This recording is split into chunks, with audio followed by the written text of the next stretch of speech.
आज हमारे पास है सफलता की ओर, अनुशासन और स्पष्टता की राह। ये किताब है और इसके कुछ काफ़ी दिलचस्प हिस्से हैं। लगता है ये सिर्फ मंजिल पाने की बात नहीं, बल्कि पूरी प्रक्रिया, मतलब वो जो रास्ता है, उसे समझने पर जोर देती है। तो चलिए थोड़ा इसकी गहराई में उतरते हैं, देखते हैं क्या खास बातें निकल कर आती हैं। शुरुआत में ही किताब कहती है, मंजिल साफ होनी चाहिए, स्पष्टता ही शक्ति है। पर भाई असल जिंदगी में लक्ष्य इतने साफ हमेशा कहाँ होते हैं? मतलब काफी उलझन रहती है। तो किताब बताती है कि इस उलझन से कैसे निकलें। हाँ, बिल्कुल। किताब का नजरिया थोड़ा अलग है। वो कहते हैं कि स्पष्टता सिर्फ आखिरी मंजिल तय करना नहीं है, बल्कि एक मजबूत विजन बनाना है, एक दृष्टिकोण। Vision, okay. हाँ, जो सिर्फ सपना ना हो, बल्कि एक नक्शे जैसा हो, जो दिशा दे। और ये बनता है आपके जुनून और गहरे उद्देश्य के मेल से। ये स्पष्टता जो है ना, ये आपकी ऊर्जा को सही जगह लगाने में मदद करती है, भटकने से बचाती है, आप कह सकती हैं। अच्छा, ठीक है। तो विजन साफ हो गया, नजरिया बन गया, पर फिर अमल उस पर कैसे उतरें?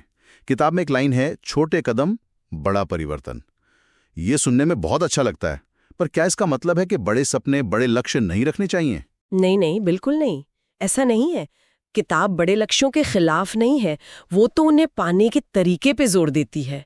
उसका कहना है कि हम लोग ना अक्सर सोचते हैं एक दिन में पहाड़ तोड़ देंगे। हाँ, होता है ऐसा। लेकिन लंबे समय में, मान लीजिए 1 साल में लगातार छोटे छोटे कदम उठाते रहने से क्या हासिल हो सकता है, उसे हम कम आंकते हैं। यहीं पर वो निरंतरता, कंसिस्टेंसी की बात आती है। और यहीं शायद फिर अनुशासन का रोल आता है। किताब तो इसे असली सुपर पावर कहती है। सुनने में थोड़ा फिल्मी है, पर क्या किताब बताती है कि ये सुपर पावर मिलती कैसे है, खासकर जब वो शुरू का जोश ठंडा पड़ जाता है? बिल्कुल। और ये सिर्फ इच्छा शक्ति, विल पावर से कहीं ज्यादा है। किताब जोर देती है सिस्टम बनाने पर, रूटीन बनाने पर, और सबसे जरूरी अपनी पहचान बदलने पर। पहचान बदलने पर मतलब ये सोचने के बजाय कि मुझे ये करना है, आप ये सोचें कि मैं ऐसा व्यक्ति हूं जो नियमित रूप से ये करता है। अच्छा। तो अनुशासन जो है वो असल में आपकी आदतों का नतीजा बन जाता है। हाँ, आदतें। इसकी बात भी किताब करती है। कहती है कि हम अपने लक्ष्यों के स्तर तक नहीं उठते, बल्कि अपने सिस्टम, अपनी आदतों के स्तर तक गिरते हैं। ये सुनने में थोड़ा कठोर सा लगता है ना, पर शायद सच है। तो क्या अच्छी आदतें बनाना ही सब कुछ है, सफलता की चाबी? हाँ, काफी हद तक। अच्छी आदतें वो मजबूत ढांचा है जो मुश्किल वक्त में भी आपको संभाले रखती हैं। और हाँ, बुरी आदतों को पहचानना, उन्हें बदलना भी उतना ही जरूरी है। ये लगातार चलने वाली प्रक्रिया है, कोई एक दिन का काम नहीं। और इस रास्ते में गलतियां, असफलताएं वो तो आएंगी ही। किताब का एक कहना है, गिरना भी जरूरी है। ये सिर्फ हिम्मत बढ़ाने वाली बात है या इसका कोई गहरा मतलब भी है? नहीं, इसका गहरा मतलब है। किताब असफलता को अंत नहीं मानती, बल्कि सीखने का एक जरूरी हिस्सा मानती है। यहीं पर वो ग्रोथ माइंडसेट, विकासवादी सोच की बात आती है। ये मानना कि हमारी काबिलियत तय नहीं है, हम मेहनत से बेहतर बन सकते हैं। असफलताएं हमें सिखाती हैं कि कहाँ कमी रह गई, कैसे सुधार करें। और हाँ, दबाव में शांत रहना, भावनाओं को संभालना भी सिखाती हैं। सही कहा। ये तो हुई मानसिक मजबूती की बात। लेकिन लंबे समय तक टिके रहने के लिए और क्या चाहिए? किताब उद्देश्य से प्रेरित काम की बात करती है, पर्पस ड्रिवन। क्या ये जुनून पैशन से अलग है? क्यों? वो आपको तब भी चलाता है जब मुश्किलें हो या मोटिवेशन कम हो।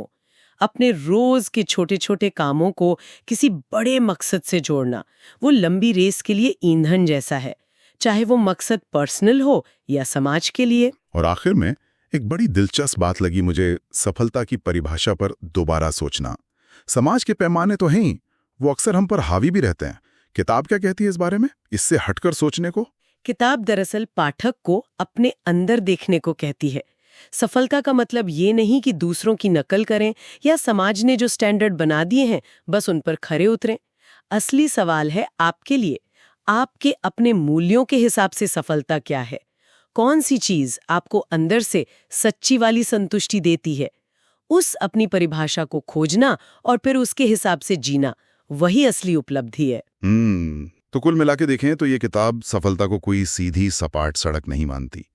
इसमें साफ नजरिया चाहिए, लगातार छोटे कदम चाहिए, अनुशासन वाली आदतें चाहिए। हाँ, और असफलताओं से सीखने की हिम्मत भी। बिल्कुल, मानसिक दृढ़ता और एक गहरा उद्देश्य, इन सब का संगम जरूरी है। सही कहा आपने।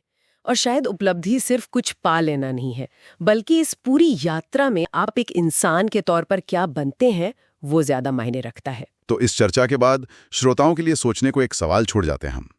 अगर समाज की सारी उम्मीदों और पैमानों को एक तरफ रख दें, तो किसी के लिए व्यक्तिगत सफलता की असली सच्ची परिभाषा क्या होगी? सोचिएगा जरूर।